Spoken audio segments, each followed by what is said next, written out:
Welcome back viewers. उम्मीद करता हूँ आप सब खैरियत से होंगे। आज हमारी इन्फॉर्मेशन वीडियो कोनाज़ शैम्पू के बारे में है, जो कि एटको फार्मा की एक प्रोडक्ट है। डिटेल में जाने से पहले अगर आपने हमारे चैनल को सब्सक्राइब नहीं किया तो सब्सक्राइब कर लें, साथ लगे बेल आइकॉन के बटन को प्रेस कर लें ताकि हर नई आने वाली वीडियो आप तक बआसानी पहुँचती रहेगी।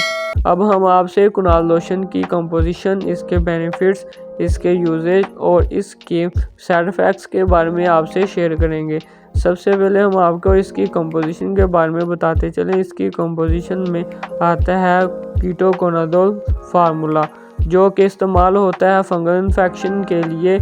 किसी भी जगह पर फंगल इन्फेक्शन हुआ तो ये उसके लिए इस्तेमाल किया जा सकता है। यानी कि अगर आपके सर में सिकरी बनी है, स्क्रैब्स बन चुके हैं, तो उसके लिए भी, अगर आपके एथलीट फुट हो चुका है यानी कि हाथ और पाँव की उंगलियों के दरमियान फंगल इन्फेक्शन हो चुका है, तो उसके लिए भी ये लोशन इस्तेमाल किया जा सकता है। ये लोशन दरअसल शैम्पू के तौर पर इस्तेमाल किया जाता है।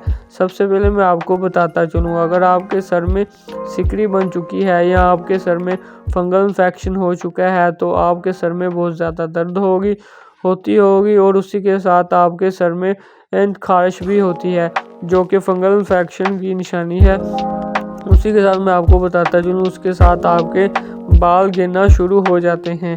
उसके बाद आपकी स्किन पर कहीं भी रोम बने हों फंगल इन्फेक्शन की वजह से, तो ये लोशन शैम्पू इस्तेमाल किया जा सकता है। इसको अप्लाई करके आप फंगल इन्फेक्शन से निजात हासिल कर सकते हैं। उसी के साथ अगर आपकी उंगलियों के दरमियान एथलीट्स बन चुके हैं, तो अगर आप उसी के साथ आपके फंगल इन्फेक्शन भी हुआ है उंगलियों के दरमियान, हाथ या पाँव में, तो ये शैम्पू लोशन इस्तेमाल किया जा सकता है। और उसी के साथ मैं आपको बताता चलूँ, अगर आपकी नाखूनों के दरमियान कोई इन्फेक्शन हो चुका है, तो उसमें भी ये शैम्पू लोशन इस्तेमाल किया जा सकता है। अगर ये इन्फेक्शन ज़्यादा बढ़ जाए आपकी उंगलियों के दरमियान, आपके नाखूनों के दरमियान, तो आपके नाखून उतर सकते हैं, ख़राब हो सकते हैं, जो कि बहुत ही नुकसानदेह है और तकलीफ़दा भी है। और उसी के साथ मैं आपको बताता चलूँ, ये इस्तेमाल होता है स्किन एलर्जी के लिए, स्किन फंगल इन्फेक्शन के लिए।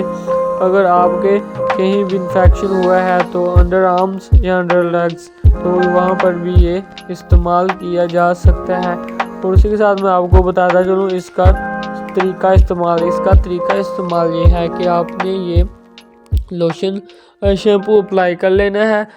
अप्लाई करने के बाद आपने थोड़ा सा पानी डालना है। पानी डालने के बाद आपने इसे अच्छे से झाग बना लेनी है।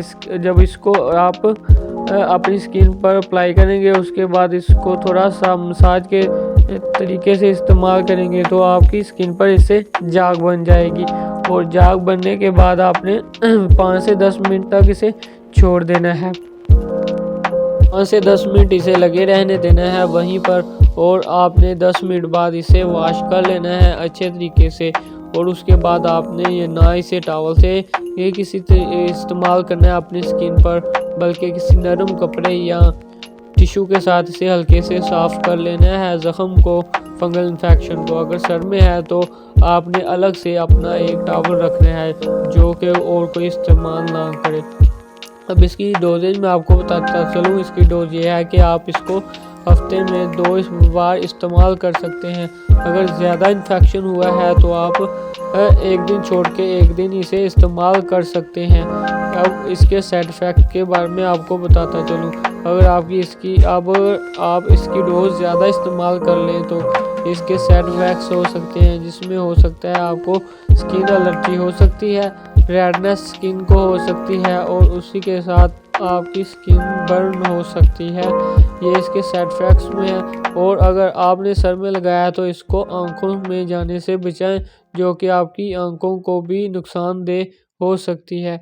इसी के साथ मैं आपको बताता चलूँ, इसकी डोज बढ़ाने से आपको साइड इफ़ेक्ट्स भी हो सकते हैं, जो कि मैं आपको बता चुका हूँ। अगर वीडियो अच्छी लगी हो तो शेयर करें, लाइक करें, ताकि दूसरों को भी इससे फ़ायदा हासिल हो। खुदा हाफ़िज़।